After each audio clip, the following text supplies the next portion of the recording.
Welcome back mga tol, again Vince Motovlog here, and for today's video, so ito nasa harap na natin itong all new Yamaha Aerox 155 version 3.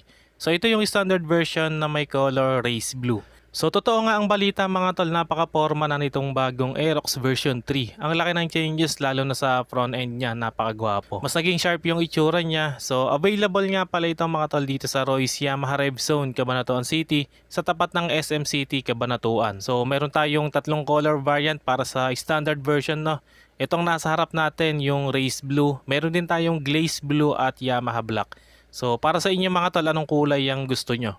Okay mga tol, SRP natin dito sa Royce Yamaha Rev Zone is 125,900 plus LTO registration for 3 years, 2,900 pesos at insurance ay 3,770 pesos. Kung installment naman ang balak nyo mga tol, ang all-in down payment natin dito is 25,570 pesos at ang magiging monthly nyo for 12 months is 11,260, for 24 months ay 6,800 at 36 months ay 5,315 pesos. Okay, nasa harap nga natin mga tol itong race blue. Glossy yung finish niya mga tol, no, and meron siyang color combination na black like ng front fender natin and sa side profile. And sabi ko nga kanina, mas naging sharp na yung design niya, mas sporty na lalo yung naging looks niya, no. Sa decals, minimalist lang din, kaya isa din yun sa nagbigay ng premium looks dito sa ating Aerox version 3. Lalo na dito mga tol sa likod. O diba napaka-sporty ng taillight, kung dati pag ganun, ngayon pag ganun na. Sa makina mga tol, same engine pa rin naman tong standard version sa previous model. So gumagamit pa rin ito ng 155cc liquid cooled 4 valves, single overhead cam fuel injected, VVA or variable valve actuation, kung saan between low to high RPM and na-optimize yung engine performance. At the same time, napapanatili nito yung fuel efficiency niya. At andito pa rin yung Blue Core technology niya, less fuel, more power. Speaking of fuel efficiency, kaya nitong umabot hanggang 45 kilometers per liter. Depende pa rin kung paano ka mag-drive. Pag walwal mode ka, mas mababang fuel mileage siyang makukuha mo. Pero kung chill ride ka lang or di ka galit sa throttle, pwede pa yan tumaas, maybe kaya pang umabot hanggang 50 kilometers per liter. Engine performance mga tol, may lakas itong 15.2 horsepower at 8,000 RPM at max torque na 14.2 Newton meters at 6,500 RPM. And meron itong CVT transmission. Okay mga tol, mula dito sa front end natin, dito sa cover ng handlebar. So meron siyang maliit na wind visor dito, no, for aerodynamic. And meron siyang nakalagay dito na Blue Core. So black lang siya dito, and sa part na to meron pa rin siyang V-shape dito, no, and meron tayong emblem or logo ng Yamaha dito sa mid part, and black din naman yung fairings niyan. Except dito sa mga gilid na glossy blue yung paint niya dito. And meron tayong decals na lines, tapos dito sa kabilang side Aerox naman yung nakalagay.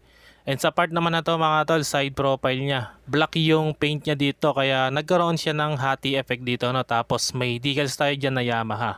Dito naman, so may changes din yung fairings natin dito mga tol. Dati kasi dito naka-attach yung signal light natin, no? So meron siyang decals dito na nakalagay na Aerox, yung pinaka brand name niya. Dito naman sa part na to may nakalagay na VBA, and dito sa middle part ng side profile, kung sa version to mga tol, meron siyang X kang mapapansin dito, no? Ngayon nawala na, binago na din yung design. So glossy blue mga tol yung kulay niya dito. And nangangas ito mga tol, na meron siyang parts dito na forged carbon like design, napakaangas. And sa tapakan ng rider mga tol, dahil Sport Maxi Scoot ito, hindi siya katulad ng sa NMAX na pwede nating maiunat yung mga paa natin. Pero still komportable pa rin naman ito, dahil hindi lang din isang pwesto ng paa yung pwedeng gawin dito, no? Kahit papaano pwede pa rin natin malipat-lipat yung pwesto ng paa natin. Then dito naman mga tol, meron siyang honeycomb design. Tapos dito sa bandang likod, mas naging sporty pa yung styling niya dito, no? Parang big bike. Halos katulad na ng rear end ng YZF series ng Yamaha. Di na rin nakapagtaka dahil ito ang Sport Maxi Scoot ni Yamaha. Malay natin magkaroon ito ng 300cc tulad ng X-Max. Di ba pwede naman, or ng 500cc like ng T-Max 560. So napakaangas sigurado nun pag gumawa si Yamaha ng big bike na Aerox.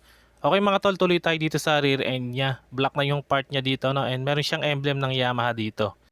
Okay, balik tayo dito mga tol sa front end.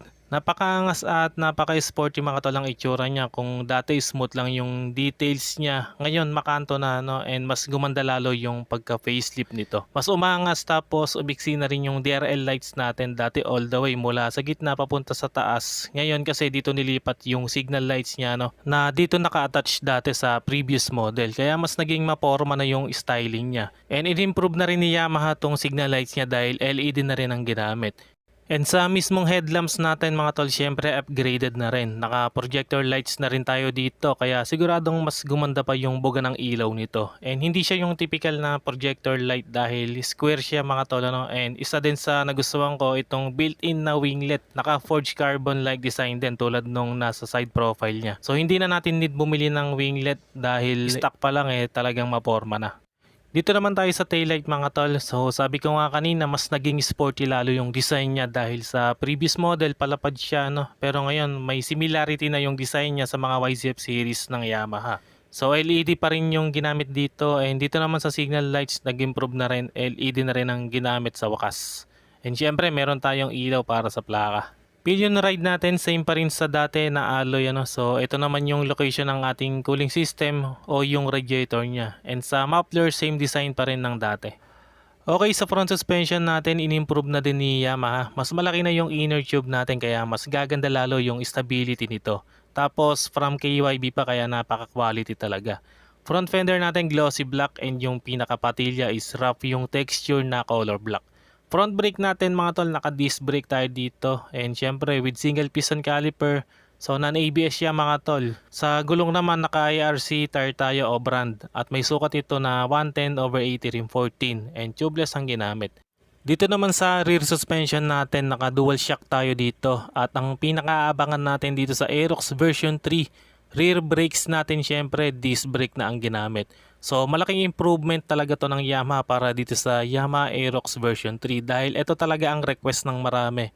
O hindi lang siguro dito sa atin sa Pinas no. So ayan, naka disc brake na with single piston caliper and size ng gulong natin dito is 140/70 rim 14. Dako naman tayo dito mga tol sa meter panel. Para dito sa standard version mga tol, naka fully digital instrument panel tayo dito and redesign na rin to mga tol. Kung dati meron siyang lens tapos nasa loob yung pinaka meter panel. So dito sa version 3 nakalabas siya no. Mas gumanda ang styling niya mga tol. Para sa akin may pagka-rugged look siya. Tapos sa pinaka frame niya glossy blue rin ang color tapos meron siyang logo ng Yamaha dito. Switch naman natin sa handlebar, dito sa kanan meron tayong hazard light switch and electric push start. Dito naman sa kabila mga tol, meron siyang high and low beam, yung menu or yung control natin sa meter panel and turn signals at yung busina niya. Ignition switch natin para dito sa standard version, naka mechanical key shutter tayo dito. And sa tabi nito meron tayong fuel and seat opener. Same as previous model. So very convenient dahil pipindutin lang natin, ma-access na natin yung fuel cap, refiller at under seat compartment. Speaking of fuel mga tol, meron itong 5.5 liters fuel tank capacity at dito nakapwesto yung gas refiller natin kaya napaka-convenient talaga. Dito naman sa left side meron tayong glove box dito and meron na rin siyang charging port dito na type C. In-improve na rin yan dahil dati 12 volt power socket lang yan. So need pa natin bumili talaga ng USB port. Pero dito sa version 3 ayan type C na. And tinignan ko na rin kung kasya dito yung Android phone natin and wala, safe na safe mga tol yung cellphone natin. And ang maganda nga rito meron pa siyang cover. Dito naman sa seat natin, very premium ng design. Naka semi-step seat tayo kaya may pagka-sporty looks din. Tapos may mga stitches, nagbigay rin ito ng premium looks dito. No? And syempre maganda din yung cushion na ginamit. Tapos sa ilalim ng upuan natin, meron tayong large under seat compartment na may sukat na 24.5 liters and kasya dito ang isang full face helmet. Tapos may space pa siya para sa ibang maliit na gamit like wallet, basic tools ng motor. And kung hindi natin lalagyan ng helmet, marami talaga tayong mailalagay dito. Pagdating naman sa dimension mga tol, sa seat height meron itong sukat na 790mm. Same lang din sa version 2. Kaya kayang-kaya yan ng Pinoy. Ground clearance natin mga tol 145mm. Tapos sa bigat naman may timbang itong 125 kilograms. Okay mga tol, yan ang 2025 Yamaha Aerox 155 version 3 standard version. So available nga ito dito sa Yamaha o sa Royce Yamaha Revzone Cabanatuan. Sa mga interesado, PM lang kayo sa Facebook page natin or call or text lang kayo dito sa number ko. Especially kung taga Nueva Ecija kayo. So anong masasabi niyo mga tol dito sa bagong Aerox version 3 standard? Comment nyo naman dyan sa comment section. So hanggang dito na lang muna mga tol kung umabot kayo sa part ng video na to, at sa mga solid viewers natin dyan, maraming salamat mga tol. At kung bago ka lang sa channel na to, wag na mag-atubili pang mag-subscribe at paki-on na rin ang notification bell para ma-notify ka pag may bago tayong upload. And meron din tayong Facebook page, paki-like and follow na rin. Maraming salamat mga tol. Always ride safe and God bless.